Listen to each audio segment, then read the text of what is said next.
Oi, boa noite para você. O jornalismo da Record TV abre mais uma vez espaço para as eleições de 2018. Essa, você sabe, é uma série de entrevistas com os principais candidatos à presidência, sempre nesse horário, às 7 da noite, para todo o país. Queremos ajudar você na escolha que vai determinar como serão os próximos 4 anos aqui no Brasil. Comigo está a repórter especial do Jornal da Record em Brasília, Cristina Lemos. E o nosso convidado de hoje é o candidato do PSOL, Guilherme Boulos. Candidato, as entrevistas têm sempre 15 minutos e o senhor ainda terá, ao final, mais 1 minuto para suas considerações finais.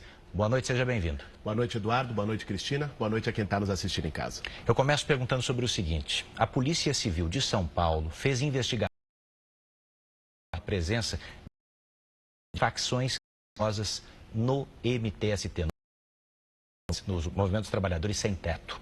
Eu queria saber se o senhor teve conhecimento disso e como é que agiu quando soube. Eduardo, primeiro, essa é uma informação imprecisa. Não foi no MTST, foi em outro movimento social. Eu respondo pelo Movimento dos Trabalhadores Sem Teto com muito orgulho. Nos últimos 17 anos da minha vida, me dediquei a lutar ao lado de quem precisa de moradia digna, de quem tem que fazer, no final do mês, uma dura escolha, como talvez muitos dos que estão nos assistindo, entre pagar aluguel e botar comida na mesa. Uma família que ganha R$900 por mês e deixe 700 no aluguel. A luta por moradia é muito digna. Nós precisamos separar o joio do trigo. Se alguém se infiltra numa ocupação por moradia popular, entra lá e faz o que não deve, bom, essa pessoa tem que ser responsabilizada. Agora, nós não podemos julgar todo mundo que luta por moradia por isso. Esse caso não se refere ao MTST. Candidato, IBGE divulgou hoje um número importantíssimo e extremamente grave. 27,6 milhões de brasileiros não têm trabalho. Eu pergunto ao senhor, como é que o senhor pretende lidar com essa questão? Como é que o senhor pretende promover a geração de empregos no Brasil, tendo a desconfiança do setor empresarial? Olha, Cristina, nenhum país nunca saiu de uma crise sem investimento público, sem investimento do governo. Isso vale para qualquer parte do mundo e vale para o Brasil também. Por isso, nós vamos criar o programa Levanta Brasil. O programa Levanta Brasil vai gerar 6 milhões de empregos nos primeiros 2 anos de governo. Vai ser um programa amplo de investimentos em infraestrutura, saneamento, educação, saúde, moradia popular, mobilidade urbana, em todas as áreas, para atender 2 necessidades das pessoas de uma só vez. De um lado, vai gerar emprego com investimento, e de outro lado, vai melhorar os serviços públicos, que todo mundo sabe o quanto são precários no país. Mas você vai contar com os empresários nessa empreitada? Como é que você vai fazer para convencê-los?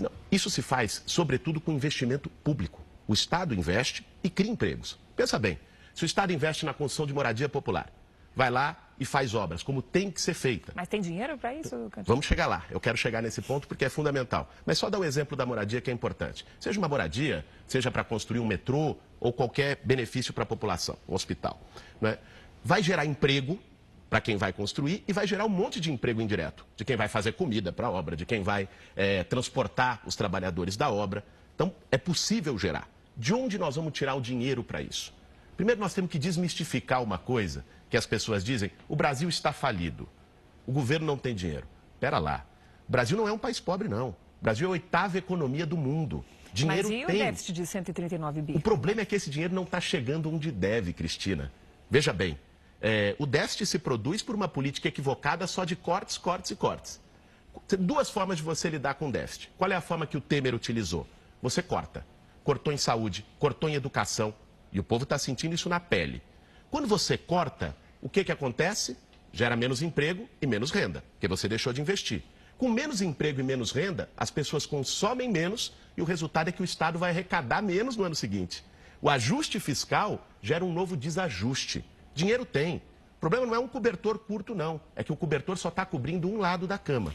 Como nós vamos fazer? Para responder a tua pergunta, é importante que quem está em casa também compreenda a nossa proposta. Nós vamos mexer em privilégios. Nós vamos, por exemplo, taxar grandes fortunas, fazer uma reforma tributária no Brasil. Porque, veja, quem tem um carro, está nos assistindo em casa, paga IPVA, pagou todo o começo de ano. Quem tem um jatinho, um helicóptero, um iate, não paga R$1 de imposto no Brasil. É uma esculhambação. No nosso governo não vai ser assim. O senhor vai mexer nos privilégios do funcionalismo, das altas autoridades que ganham Também. Das altas cúpulas, sim. Nós temos que separar novamente o joio do trigo, né? Funcionário público, não dá para demonizar. Professor é funcionário público, gari é funcionário público, médico, enfermeiro. Fala das cúpulas, sobretudo. Estou falando de cúpulas. Mas, candidato, para fazer isso e para fazer praticamente tudo que está no seu plano de governo, que as pessoas, a partir de agora, hoje, primeiro dia da corrida eleitoral, podem conhecer, o senhor precisa de apoio no Congresso. E eu gostaria de saber, mais do que o diagnóstico, como fazer para convencer, às vezes 1/3, às vezes 2/3 de Câmara e Senado que precisam apoiar suas propostas. Primeiro, eu acredito que o povo brasileiro precisa de uma renovação no Congresso Nacional. O PSOL tem apresentado uma bancada, o nosso partido, junto com o PC, uma aliança com os movimentos um Congresso conservador ainda. Nós temos hoje o Congresso mais desmoralizado da história do Brasil. Eu acho que o povo vai saber renovar, e não só renovação de nomes, renovação de práticas e renovação de princípios. Renovará agora? Esperamos que sim. Não é? Nós estamos apresentando num processo eleitoral e o povo tem essa oportunidade e eu acredito nisso. Você imagina que você vai contar com um Congresso ideal, assim, que vai apoiar o pessoal? Não existe Congresso ideal. Não é? Eu estou achando que nós podemos ter um Congresso menos desmoralizado e menos antipopular do que esse. Mas não é apenas isso. Aqui nós precisamos fazer um debate sério, falar a verdade para as pessoas. Veja bem, este sistema político faliu. O sistema político do toma lá da cá, do balcão de negócio, que entra um presidente lá e troca voto no parlamento por cargo no governo, vamos dizer a verdade, é assim que se fez no Brasil até aqui. Esse sistema foi o que gerou descrença na população em relação às instituições e o que gerou um abismo entre Brasília de um lado e o Brasil do outro. Não basta nem só fazer reforma política. Mas é um diagnóstico. Nós precisamos refundar a democracia brasileira. Claro, mas é um diagnóstico que o senhor faz e outros candidatos já fizeram, mas ao chegar lá outros não fazem, conseguiram. Mas estão aliados com esses mesmos. Mas a grande questão é governar sem toma lá da cá, governar sem a liberação de emendas em troca da aprovação de leis. Como se faz isso? Apenas com a liderança popular? Ou essa seria uma condição absolutamente ideal? Mas como convencer o Congresso? Nós temos 3 caminhos. Falei aqui já da renovação do Congresso Nacional, mas vou apresentar outros 3 caminhos que, para nós, são fundamentais para refundar a democracia brasileira. O primeiro, plebiscitos e referendos. O povo tem que ser chamado a decidir. Que também passam pelo Congresso. Você está pulando o Congresso. Não, não é só pular o Congresso. Vai perguntar diretamente à população. É isso? A Constituição assegura isso. Mas ainda assim se passa pelo Congresso. Se fizeram só 2. Se passa, mas o Congresso, com o Executivo, propondo um plebiscito e com o apoio da população, eu quero ver o Congresso Nacional virar as costas ao clamor popular. Todo parlamentar quer voto. Só vai governar com plebiscito, então. Também. Vamos governar dialogando com o Congresso Nacional, mas o Brasil é maior do que a Praça dos Três Poderes. Eu quero governar com maioria na sociedade. Plebiscitos e referendos, é importante que a gente diga isso, não é nenhuma aberração. Está previsto na Constituição brasileira, boa parte das democracias mais amadurecidas do mundo fazem isso. O país que mais faz plebiscito no mundo é a Suíça. Né? Então, isso existe e pode ser feito aqui. Porque democracia não pode ser as pessoas apenas irem lá e apertar um botão a cada 4 anos. O povo tem que ser chamado a decidir. Quero apenas dar um exemplo, Eduardo. Veja você, a reforma trabalhista que o Temer aprovou, que retira direito dos trabalhadores. O trabalhador que está em casa sabe muito bem disso, que às vezes está desempregado e é chamado para fazer bico de vez em quando, porque ninguém contrata mais com carteira assinada depois da reforma trabalhista. O senhor defende uma mudança na reforma trabalhista? Nós vamos revogar a reforma trabalhista. E porque o senhor acha que tem sindicato demais? Os sindicatos estão atrapalhando? Não, nós vamos revogar a reforma do Temer porque ela retira direitos. Ela não tinha nenhum privilégio, ela retira direitos. Agora, se essa reforma que foi aprovada na calada da noite, pelo Congresso Nacional junto com o Temer, sem dialogar com a sociedade, passasse por um referendo, você acha que ela seria aprovada? Não seria. Né? É isso que tem que se fazer. Nós não temos medo do povo decidir. Ao contrário, nós queremos chamar o povo para decidir. Candidato, vamos falar aqui. Isso é democracia. Por gentileza, vamos falar também sobre a Operação Lava Jato. É um assunto que domina boa parte das discussões nesse instante. O senhor acha que o resultado da Operação Lava Jato, o conteúdo, foi bom ou ruim para o Brasil? Combate à corrupção é mais do que necessário. Corrupção, o que é? É quando o privado se apropria do público, do que é de todos. Isso tem que ser enfrentado. Agora, combate à corrupção não se faz apenas com operação policial e judicial. É como numa febre, a dipirona, não é? E ainda pode trazer efeitos colaterais em alguns casos. Nós queremos tratar a infecção. Isso é mudar o sistema político brasileiro. Hoje, vamos falar aqui novamente o português claro para quem está nos assistindo. Como é que se formou corrupção no Brasil no último período, nos últimos 30 anos? Foi lá, empresário, empreiteiro, banqueiro, pagou campanha eleitoral de muita gente. Aí quem entra lá vai atender o interesse de quem pagou e não de quem votou. Se formam máfias no Congresso Nacional. Vai lá, a bancada do boi, agronegócio que pagou a conta deles. A bancada da bala, foi as empresas de segurança que pagaram a conta deles. Bancada do cimento, as empreiteiras que pagaram. E essas máfias governam o Estado, aí eleita com dinheiro do poder econômico, chegando lá favorece o poder econômico. A Operação Lava Jato também mostrou isso, com fraudes e licitações, com aprovação de leis nesse sentido. O senhor reconhece ganhos com a Operação Lava Jato?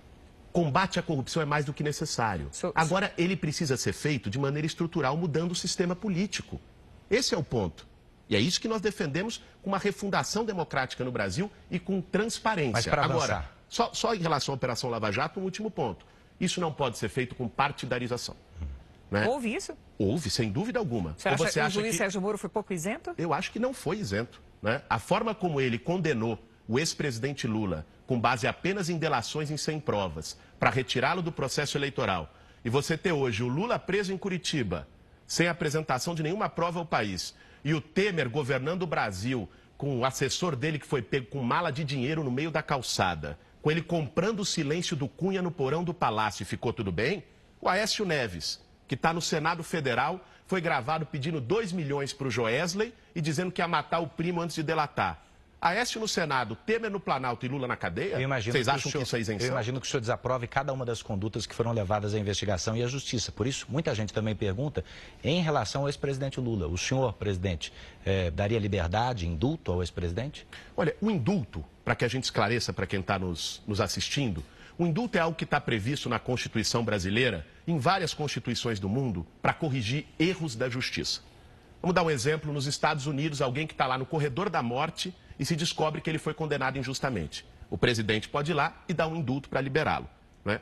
O caso do presidente Lula, do meu ponto de vista, é um caso de uma condenação injusta. Então, sim, daria o indulto e não só a ele. Daria, por exemplo, também ao Rafael Braga, jovem negro que foi preso no Rio de Janeiro com uma lata de pinho-sol e plantaram prova em cima dele. Quem mais que o senhor indultaria? No meu governo, nós não vamos tolerar injustiças. Não é?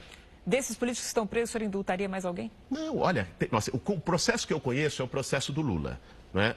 Agora, não apenas isso. Eu ajudaria a botar na cadeia quem não está preso e que deveria estar. Michel Temer é um deles. Próxima questão. A Venezuela, o senhor sabe, vive uma de suas maiores crises econômicas, humanitárias. A gente tem repercussão disso clara nas nossas fronteiras. O senhor já defendeu o governo de Nicolás Maduro. O que é que deu errado lá, candidato? Eduardo, na verdade eu defendi a democracia venezuelana. Eu acho que os venezuelanos têm que tomar conta do seu país e do seu destino. O que eles têm nesse instante é democracia? A Venezuela tem um governo eleito, né? O Brasil não tem. Mas vamos lá. Você concorda com as regras de eleição da Venezuela? O senhor acha que a eleição foi correta, foi limpa? Não cabe a mim julgar isso, Cristina. Cabe ao povo venezuelano. Eu sou candidato a presidente do Brasil, não candidato a presidente da Venezuela. Né? Agora, o que se trata em relação à Venezuela, né, ou em relação a outros países, é que nós temos que respeitar a autodeterminação dos povos. Nós não queremos que os Estados Unidos venham aqui e definam o que o Brasil vai fazer. Nós não podemos admitir que ninguém faça isso em nenhum outro país. A propósito de regimes de esquerda, nós assistimos o Brasil ser governado por 14 anos por um partido de esquerda, com alianças meio de centro. Eu lhe pergunto, a bandeira desses partidos, a bandeira da esquerda sempre foi a ética. E, no entanto, nós terminamos esses governos mergulhados num escândalo de corrupção, talvez o mais grave da nossa história. Deu no que deu, né? Então, eu pergunto ao senhor, por que o eleitor brasileiro deve confiar num candidato de esquerda? Por que ele votaria no senhor ou em outro candidato de esquerda neste momento? Deixa eu lhe falar, Cristina, eu não tenho compromisso com o erro de ninguém. Eu sei reconhecer onde teve acertos em outros governos, e o povo também sabe, e onde teve erros. Mas não houve meia-culpa até agora, né? Não houve meia-culpa de ninguém até agora. Deixa eu lhe dizer uma coisa, Cristina. Eu represento um projeto novo, um projeto que está com o PSOL, com o PCB, com movimentos sociais, que não esteve em nenhum governo até aqui. É um projeto que apresenta mudanças profundas para o Brasil, enfrentando o privilégio, enfrentando banqueiro, quem está no andar de cima, e trazendo, que é o que eu gostaria de discutir mais aqui, um projeto de mudanças para o povo brasileiro que dê emprego, renda, garanta saúde, garanta educação, garanta uma segurança pública adequada. Esse é o tema. Nós apresentamos aqui um novo jeito de fazer política. É o que nós estamos fazendo pelo país afora. Falar um pouquinho de educação, então, para o senhor poder ampliar mais uma questão quente e que continua em debate. O que o seu plano de governo propõe em relação à orientação sexual nas escolas? Eduardo, o currículo das escolas hoje no Brasil está profundamente defasado. Aluno, hoje, vai lá e é formado para fazer prova ou para poder ir para o mercado de trabalho. A escola tem que formar as pessoas para a vida. E por isso não pode ter tabu. Tem que saber debater os grandes temas. Os temas que o aluno e que o jovem depois vão enfrentar saindo da escola. Eu dou aula, sou professor de filosofia, dei aula na rede pública de São Paulo, sei do que eu estou falando. Sei da desvalorização dos professores, sei da desatualização do currículo, sei do desinteresse, muitas vezes, que isso gera nos alunos. Nós precisamos fazer uma profunda reforma curricular, debatendo com os estudantes, debatendo com a comunidade escolar e debatendo todos os temas. Inclusive ideologia de gênero. Não se trata de ideologia do gênero. O Brasil é o 5º país em violência contra a mulher no mundo. Machismo. Você acha que esse tema não pode ser debatido? Não deve ser debatido na escola? É evidente que Mas deve. mais do que isso, candidato, a questão da extinção do feminino, do masculino, cada um decide sobre sua sexualidade, ele não nasce o que é. Você está falando de diversidade sexual? Também, ideologia de gênero. Olha, também se refere a isso. Não, é que eu não entendo isso como ideologia de gênero. Eu entendo isso como respeito à orientação sexual das pessoas, né? A escola precisa saber respeitar isso. Você veja, hoje o Brasil é o país que mais mata a população LGBT no mundo. Se isso vira tabu, o tabu gera preconceito. Preconceito gera ódio e isso gera mortes. Candidato, preço dos combustíveis. O Brasil Então, mergulhou numa crise gravíssima em função dessa questão. Como é que o senhor vai fazer para baixar o preço da gasolina? Olha, o povo está pagando hoje quase R$5 na gasolina. Só para concluir, candidato. Está pagando no botijão de gás. Poxa, eu não consigo responder. Mas está pagando o botijão de gás absurdo. E quem está assistindo sabe disso. Por uma política desastrosa que foi feita em relação à Petrobras no governo Temer. Nesse momento já está contando o seu voltada para acionista estrangeiro, voltada para Nova York, para acionista na Bolsa e não para o povo brasileiro. Aproveitar então para fazer as minhas considerações finais. Pena que a gente não pôde discutir tantos temas, mas agradeço a Record e cumprimento pela oportunidade de debater. Quero dizer a você que está em casa, que talvez alguns de vocês estejam me vendo pela primeira vez. Nós estamos apresentando um projeto de mudanças profundas para o país. Um projeto que não tem medo. E um projeto que vai enfrentar o privilégio de quem faz política de um jeito velho, ligado aos grandes interesses econômicos, e vai enfrentar o privilégio de quem está ganhando em cima do povo brasileiro. Só assim a gente é capaz de resolver os grandes problemas. Quero convidar a você que está aí, que nos acompanhe pelas redes sociais, porque a campanha muitas vezes é desigual. Quem tem mais espaço é quem tem mais dinheiro, e quem já está lá é para não mudar. Nos acompanhem pelas redes, nos acompanhem nos debates, sigam a gente que você vai ver que aqui tem um novo jeito de fazer política, aqui tem um projeto sem medo de mudar o Brasil. Vote 50. Obrigado pela presença, candidato. Essa foi mais uma entrevista da série com os principais candidatos à presidência. Você pode rever na íntegra no Play Plus, a nova plataforma do Grupo Record. E também na segunda-feira, às 19h, agora com as notícias da sua cidade. Então, muito obrigado. Boa noite para você.